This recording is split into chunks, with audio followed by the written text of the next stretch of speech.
following program is a PBS Wisconsin original production.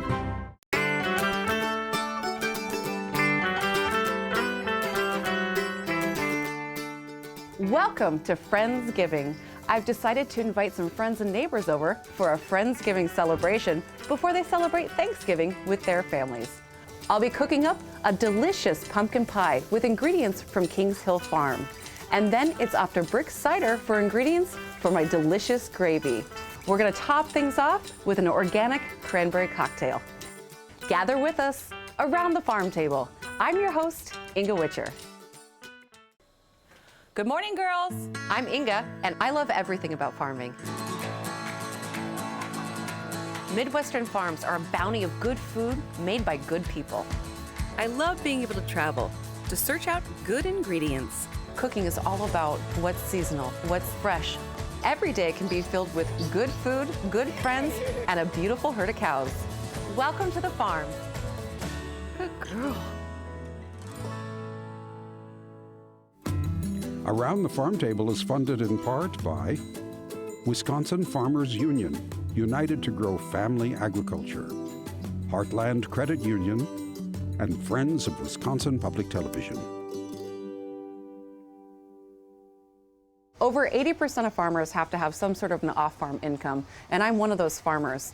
This holiday season, I'm so grateful to Erica and her family to hire me to come up and help with milkings and the daily chores, and it's a great place to work. I've been really learning from her about how to manage a bigger group of cows. I'm gonna finish up with chores now, and then let's head out to get our organic cranberries near Wisconsin Rapids.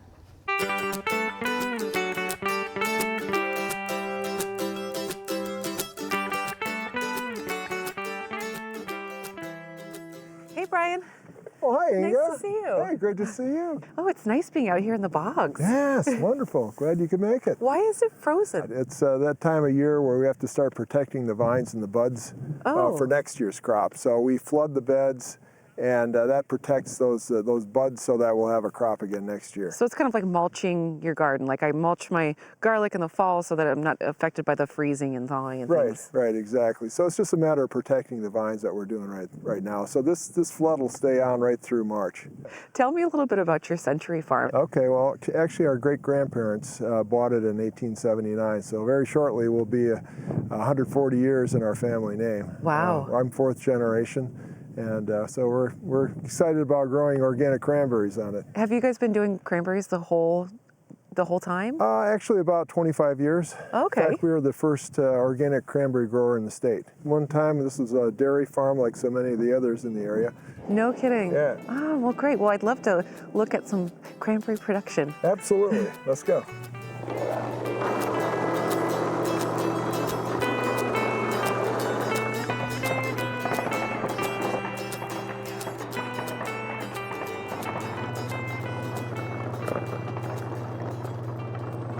Thanks for letting me be a part of the cranberry process. This is so nice to just sit here and... Glad to have you. Glad to have you. Tell me about the process, what we're doing now. Well, we're kind of looking for color, if there's any white-colored berries, or if there's any berries that have like a little dented, dented berries like that, or if they look like they're overripe, maybe a bad color to them, that type of thing. Or they all look beautiful to me. Well, there's a lot of good ones, but every now and then you run across some bad ones that need to be taken out.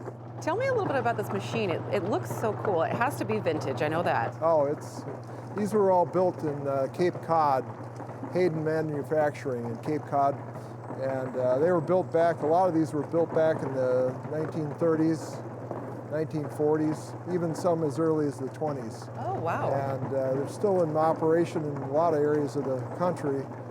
And the technology and the thought behind them is very impressive. So they just operate on the premise that a good berry is going to bounce and a bad one won't. So there's a series of boards in there that when the berry bounces over that board, they consider it a good berry. So the majority of the berries that come onto the sorting area are good, but there's a few that it doesn't get, and that's why we're here to take those out. I really enjoy that a lot of this is just done by hand. Yeah, Yeah. I can't imagine you can see too many of these pieces of equipment in too many cranberry sheds. No, absolutely not. The machine works beautifully even after over 100 years. So, yeah, it's a I like perfectly this. engineered Yeah. piece of Yeah. equipment. I like these vintage pieces. It's less maintenance, I think. I think you're right. Yeah, absolutely. Now, you guys are certified organic. We are. Is that unique for the cranberry industry? Well, we were the first certified organic cranberry marsh in the state of Wisconsin. And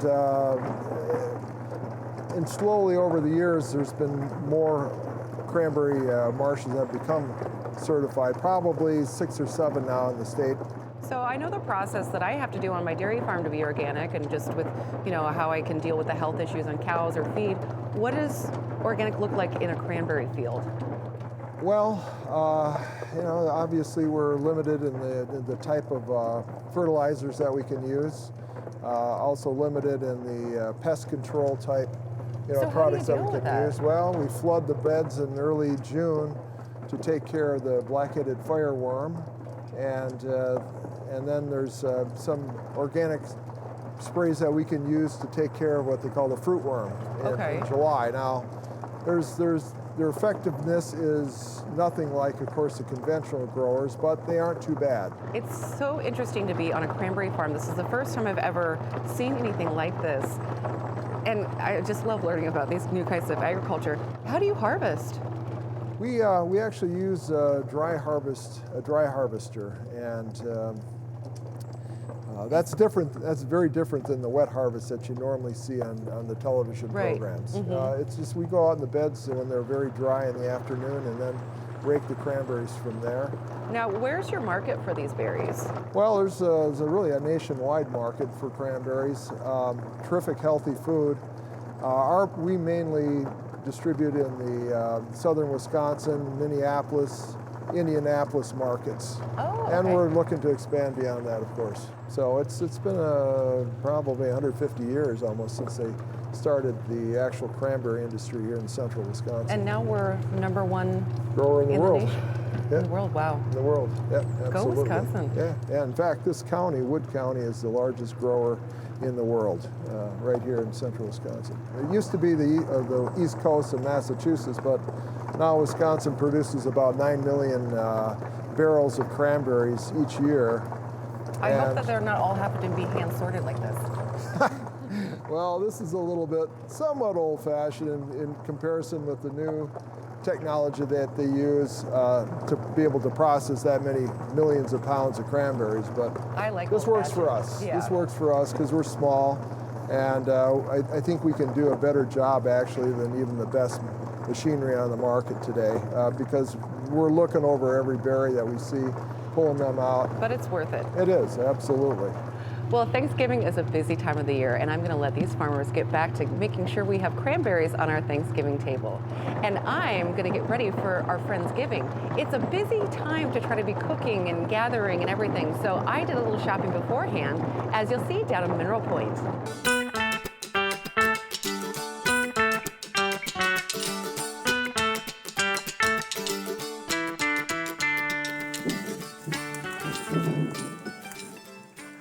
I made it to Kings Hill Farm, where Stephen and Elizabeth are growing 10 acres of vegetables. I'm here to talk to them about their winter CSA today, and I think it's the perfect day to talk about it because it's certainly feeling like winter. How's everything going today? Going very well. Thanks for coming out. Yeah, it's chilly. It is. Yes. So for those folks that don't know what a CSA is, can you explain to them what it is? Yeah, it's CSA is short for Community Supported Agriculture. Essentially, as a farm, we reach out to the community and find people that are interested in investing in our farming operation. In exchange for their investment, per season they get a season's worth of produce. We do a summer share that's 20 weeks, and then we do a winter share that's every other week in November and December. Wow, and it seems like winter shares are a little bit more unique that farmers are offering now. Yeah, just keeping people eating locally longer into the winter is better for the local food economy. We have the ability with some hoop structures to grow some greens later in the season, and we also have some cold storage capabilities to hold root crops longer. So. Well, speaking of cold, my hands are freezing. I'm hoping to find out a little bit more about your farm, but I'd like to do it someplace a little bit warmer. Sure. Let's head down to the pack shed.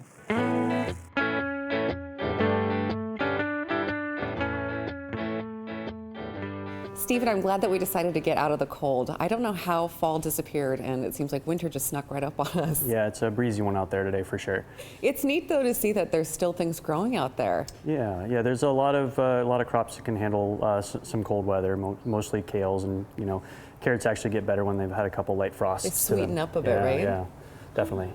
One thing I think is intriguing about your story is that you didn't start out as a farmer, you started out on the other end as a chef. How did you go from the kitchen out to the field? Well, I was working on a really nice restaurant up in the Pacific Northwest, and we had a little garden on site, and spent the mornings in the garden trying to figure out how to grow herbs and tomatoes for dishes that we were doing, and something just clicked, like I should probably learn a little bit more about farming if I want to be a better cook. So I reached out to a friend of mine that I knew had a farm, and happened to be in Wisconsin, and moved out to Wisconsin to start farming. What are some of those things that you can expect to see in a winter CSA box? So this time of year, we try our best to get as many greens in the box still, but a majority of the box is going to be root crops. But for example, this last share that we delivered, we put in some potatoes, a nice little bag of onions and garlic. Oh, that's nice. Yeah. That's quite a bit, too. Yeah, so it's an every other week box in the wintertime for us, so it's just enough for people to eat through the week. And they store, so if they don't get to them right away, they'll have them later on in the winter time as well. And then we put in some Napa cabbage and oh, that's pretty. Yeah, red Napa that we trialed this year. And then some daikon radishes, purple daikon radishes. What's the flavor of those? So a little bit of spiciness, not as spicy as your springtime red radishes, but a nice little bit of spice to them. Okay. Got some scallions, and those are basically all ingredients for kimchi. A lot of people like doing fermented foods. Yeah, it's becoming very popular nowadays, it seems like. It is, yeah. And so we try to, basically grow a kit for folks to do their own kimchi. And then we also put in some frost sweetened carrots. They are really nice this time of year. It's our favorite time to grow them is in the fall, so they get a couple of nice light frost. And then some nice spinach. That we looks grow. gorgeous. Yeah. So. Wow, it's so nice to see fresh greens this time of the year. Yes, definitely. With your pie pumpkins, what's the difference between a pie pumpkin and a regular jack-o'-lantern, say? So the pie pumpkins are bred specifically to be sweeter, and then they also don't have the stringy pulp that you would see in a jack-o'-lantern style pumpkin. So they'll be nicer in the pie that I'm planning on making. Yeah. So it'll blend up really nice and it'll have a good sweet quality to it. And one thing I noticed you're doing this year is you are experimenting with doing flour, which I think is great. Yep. We had some extra space, and we just decided to do a trial with growing some wheat for some flour. We figured best case scenario, we get some flour and straw. We use a lot of straw for our vegetable production for mulching. So if it didn't work out, then we would just have straw. But positive attitude, that's what you have to have. Yeah, so it did work out. So we have a really great product that we're happy to provide for our CSA members and other folks. I thought since you guys are doing flour this year too, I can do kind of a Kings Hill pumpkin pie for our Friendsgiving. That sounds delicious. I'm going to get some pie pumpkins here and grab some flour, and then why don't you meet me up at Brick Cider, where we're going to continue our Friendsgiving celebration.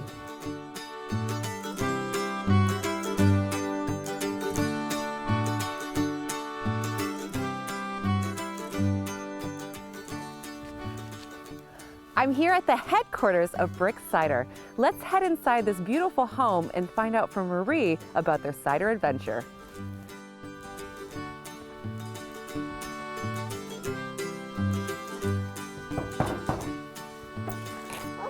Hey! Come on in. Thank you. It's cold outside. Marie, thank you so much for inviting me into your home for a hot cup of cider. It's a chilly day out there. It is, yeah.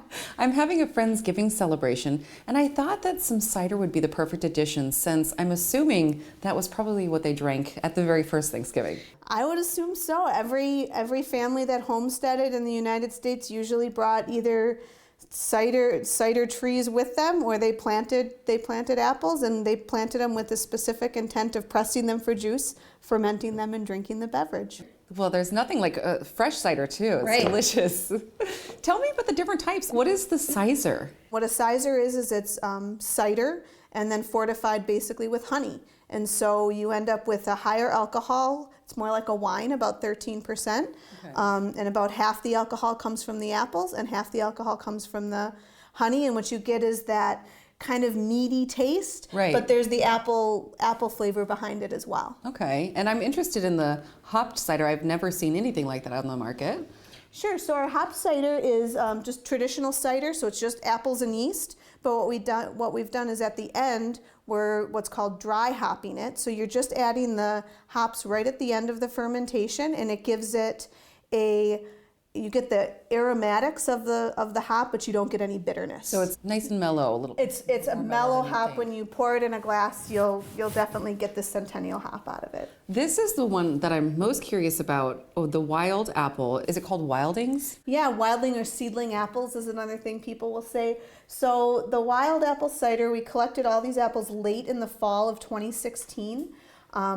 I work with farmers, and a lot of people, once you get talking to them, they'll have on the back 40, they have 50 seedling trees that were either potentially planted at one point as seedlings or just, apples dropped and they grew. And so what we did is we went out to a couple different farms and picked those apples, and it gives the cider a really unique flavor because it's not something you've ever tried before.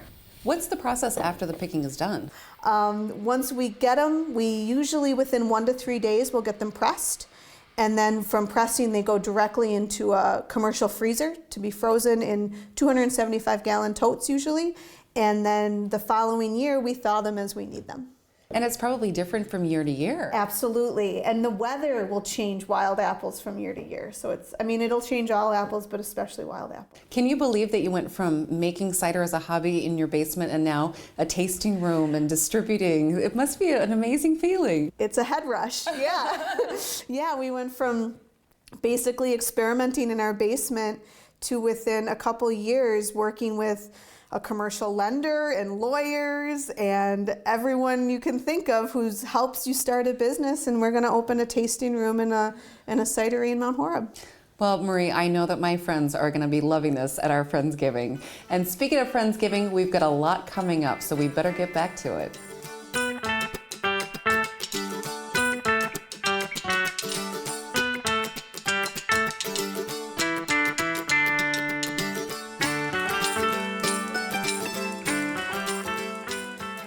I'm so thankful that I took the time to gather my ingredients beforehand, because now I have all day to cook before my guests arrive for our Friendsgiving celebration. I'm planning on making a homemade pumpkin pie, so let's get started.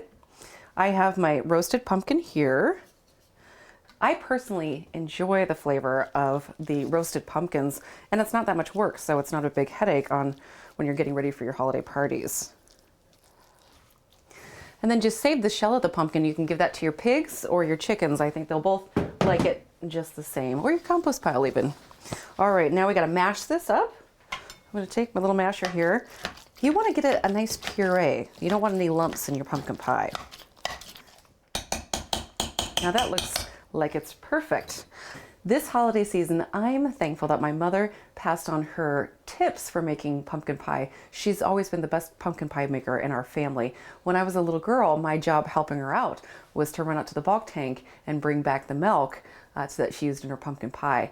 I don't use milk though. I like to use the sweetened condensed milk. It gives it that nice sweet flavor, and I don't have to add any sugar. So let's get that in there. So stir that milk in. And now I'm going to crack 2 eggs.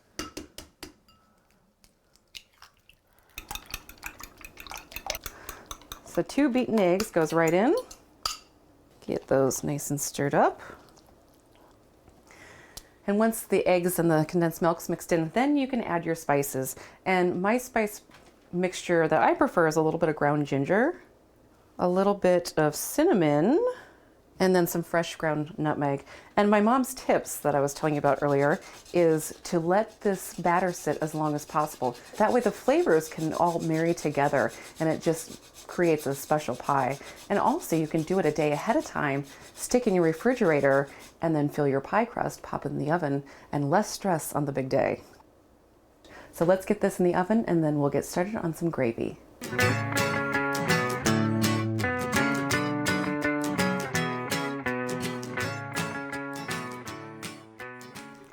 Now for my favorite part of Thanksgiving or Friendsgiving is the gravy. The first thing I'm going to do is I'm going to take melt some butter, and then I'm going to take the neck and the giblets of the turkey and get those nice and brown. Okay, now my pan's nice and hot and the butter's melted, and I want to get a nice sear on these. I want to get them brown because those brown bits are great for flavor. Once the turkey neck and the giblets are nice and brown, you're starting to get those brown bits on the bottom of the pan, then you can pop in garlic.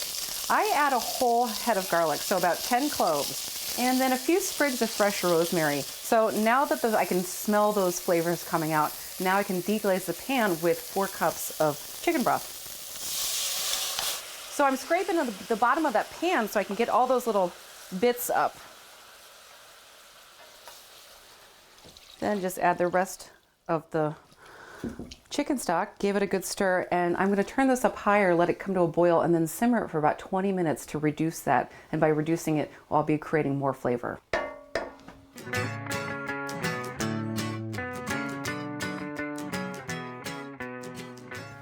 So now I'll just strain it out so I don't get any of the rosemary or the turkey bits in here. And now I can start with the final preparations for the gravy. Now I'm going to add my butter to the pan. It's about a stick of butter.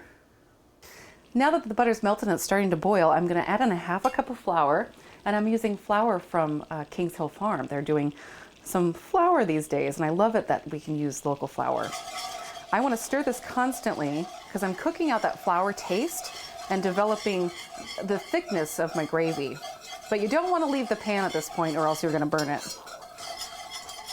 Now that I've cooked off that flour flavor, I'm going to slowly add in my stock, a little bit at a time here.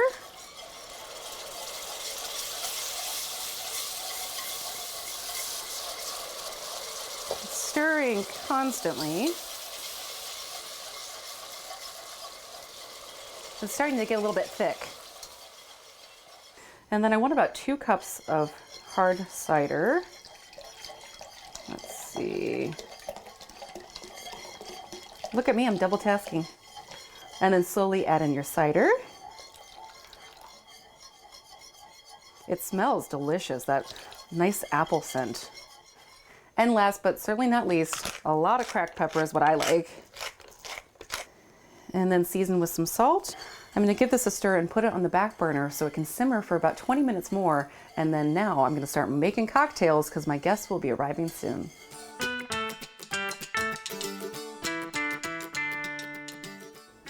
To get Friendsgiving rolling, I'm going to serve everybody a cranberry cocktail, and I wanted to make it extra festive by having a nice little accompaniment to that cocktail. So I'm making little rosemary and cranberry Christmas trees. What you do for this is you'll use your rosemary as a skewer and just go through that cranberry. And then I'll just dip the rosemary in my rosemary simple syrup to give it a little coating. So I've coated the rosemary here, and now I'm going to sprinkle with a little bit of sugar. And then when the light hits the sugar, it'll have a glimmery effect and it'll look like a lit Christmas tree. I'll put those right into my cocktail glasses here. The base of my cranberry cocktail today is gin that I've been marinating these cranberries in, and that's what gives it that beautiful color, and it's going to have a little bit of that cranberry flavor. So I'm going to strain these out. You want to soak the cranberries for about 7 days, but you really don't want to do it any longer than that. So I'll strain them out. Oops. All right, in my martini shaker, I'm going to add some ice. And then a little bit of that rosemary simple syrup. It's just a nice touch. A little bit of orange to warm it up. And I'll even add some orange zest to it. That gets the oils of the orange, which is going to add more flavor to it. Okay, and now just add your cranberry gin. Alrighty, and then give it a good shake. You want these ice cold. Now let's find out how our cocktails taste.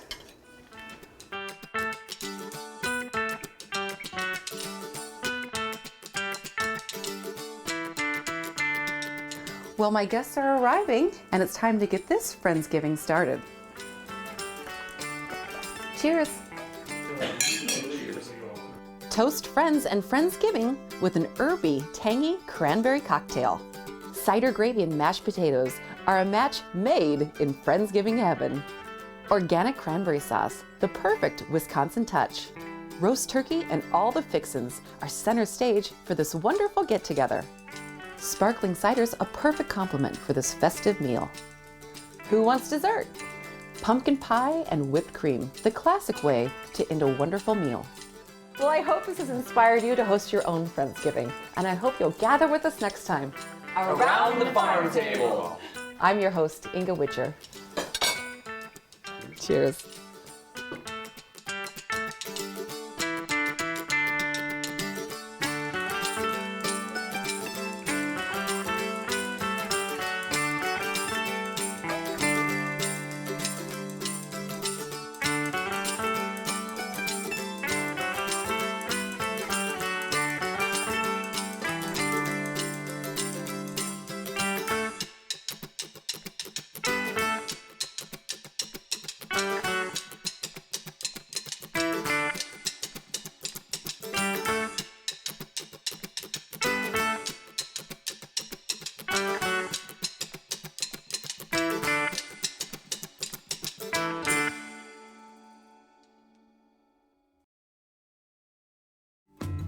Around the Farm Table is funded in part by Wisconsin Farmers Union, united to grow family agriculture, Heartland Credit Union, and Friends of Wisconsin Public Television.